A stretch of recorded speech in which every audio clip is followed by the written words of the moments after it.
നാട്ടുകാരിൽ ആകാംക്ഷയും അറിവും നിറച്ച് കുമരകം കവണാറ്റിൻകരയിൽ ജില്ലാ ദുരന്ത നിവാരണ അതോറിറ്റിയുടെയും ദേശീയ ദുരന്ത നിവാരണ സേനയുടെയും മോക്ക് ഡ്രിൽ.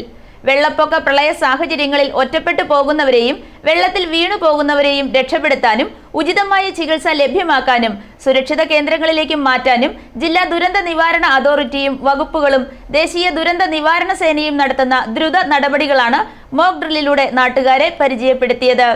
ദുരന്തസമാന സാഹചര്യത്തിന്റെ മാതൃക സൃഷ്ടിച്ചാണ് മോക്ക് ഡ്രിൽ അരങ്ങേറിയത്.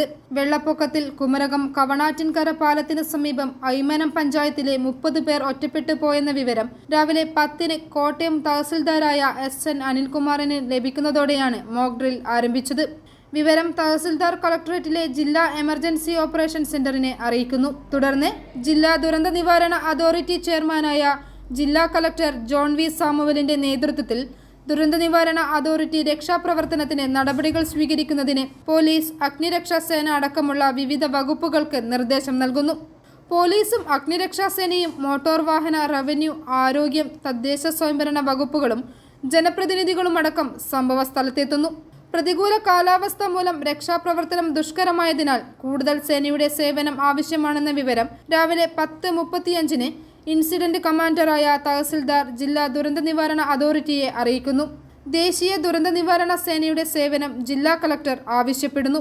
തുടർന്ന് സർവ്വസജ്ജമായി ദേശീയ ദുരന്ത നിവാരണ സേനയുടെ 26-അംഗ സംഘം കവണാറ്റിൻകരയിലെത്തുന്നു.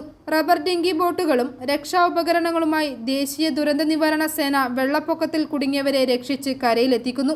ഇവരിൽ ശാരീരിക അസ്വാസ്ഥ്യം നേരിട്ടവരെ ആംബുലൻസിൽ കുമരകം കമ്മ്യൂണിറ്റി ഹെൽത്ത് സെന്ററിലെത്തിക്കുന്നു.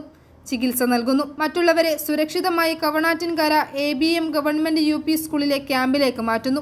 11:47-ന് 14 പുരുഷന്മാരും 9 സ്ത്രീകളും 5 ആൺകുട്ടികളും 2 പെൺകുട്ടികളും അടക്കമുള്ള ആൾക്കാരെ സുരക്ഷിത കേന്ദ്രങ്ങളിലേക്ക് മാറ്റിയതായി ഇൻസിഡന്റ് കമാൻഡറായ തഹസിൽദാർ DOCയെ അറിയിച്ചതോടെ മോക്ക് ഡ്രിൽ അവസാനിച്ചു. ഞാൻ കോട്ടയം തഹസിൽദാരും ഇൻസിഡന്റ് കമാൻഡറുമാണ്.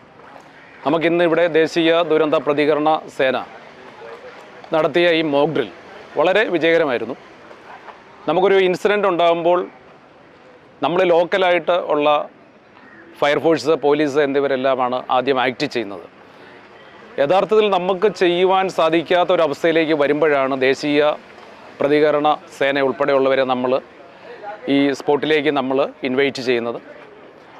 അത്തരത്തിൽ ഇൻവൈറ്റ് ചെയ്ത് നമ്മളൊരു 30 കുടുംബങ്ങൾ ഇവിടെ കുടുങ്ങിക്കിടക്കുന്നതാണ് നമ്മുടെ മോക്ക് ഡ്രില്ലിൻ്റെ ടീം. അങ്ങനെ 30 കുടുംബങ്ങളെ നമ്മൾ ഇവാക്യുവേറ്റ് ചെയ്യുന്നത് വളരെ ഭംഗിയായി ചെയ്യാൻ സാധിച്ചു. തുടർന്ന് വെള്ളത്തിൽ മുങ്ങിത്താഴുന്നയാളെ എങ്ങനെ രക്ഷിക്കണമെന്ന അറിവ് പകർന്ന് NDRFന്റെ മോക്ക് ഡ്രില്ലും നടന്നു. നാട്ടുകാരും ഹൗസ് ബോട്ട് തൊഴിലാളികളും വിദേശികളുമടക്കം നിരവധി പേർ മോക്ക് ഡ്രിൽ കാണാനെത്തി. പ്രകൃതിക്ഷോഭമടക്കമുള്ള ദുരന്തങ്ങളെ നേരിടുന്നതിനായി വിവിധ വിഭാഗം ജനങ്ങൾക്ക് ദുരന്ത നിവാരണ ബോധവൽക്കരണവും പരിശീലനവും നൽകുന്നതിനായി ദേശീയ ദുരന്ത നിവാരണ സേനയുടെ ചെന്നൈ ആരക്കോണത്തെ 4-ാം ബറ്റാലിയനിലെ 26 സേനാംഗങ്ങളാണ് മോക്ക് ഡ്രില്ലിൽ പങ്കെടുത്തത്. Assistant commandant doctor BS Govind, inspector Kapil എന്നിവർ നേതൃത്വം നൽകി. ഞങ്ങൾ NDRFനെ പ്രതിനിധീകരിച്ചാണ് ഇവിടെ വന്നേക്കുന്നത്. കോട്ടയം കളക്ടറും ഇവിടുത്തെ ലോക്കൽ അഡ്മിനിസ്ട്രേഷൻ്റെയും ബിഹാഫിൽ അവരുടെ റിക്വസിഷനിലാണ് ഞങ്ങളിവിടെ കഴിഞ്ഞ 16-ാം തീയതി തൊട്ട് ഉള്ള ഈ റെസ്ക്യൂ മിഷൻസും ഈ പറയുന്ന കമ്മ്യൂണിറ്റി അവയർനെസ് പ്രോഗ്രാംസും കണ്ടക്ട് ചെയ്തിരുന്നത്. 16-ാം തീയതി തൊട്ട് ഞങ്ങൾ ചെയ്തിരുന്ന കമ്മ്യൂണിറ്റി അവയർനെസ് പ്രോഗ്രാം കാഞ്ചത്തായിരുന്നു, SNDP ഹാളിൽ.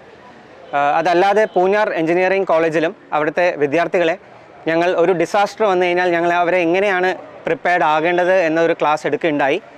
ഇത് മാത്രമല്ല, ലൈവ് ഡ്രിൽസും ലൈവ് എക്സാമ്പിൾസും ഞങ്ങളുടെ സ്പെഷ്യലിസ്റ്റ് ടീമിൻ്റെ പല ഡ്രിൽസും അവർക്ക് കാണിക്കുകയുണ്ടായി.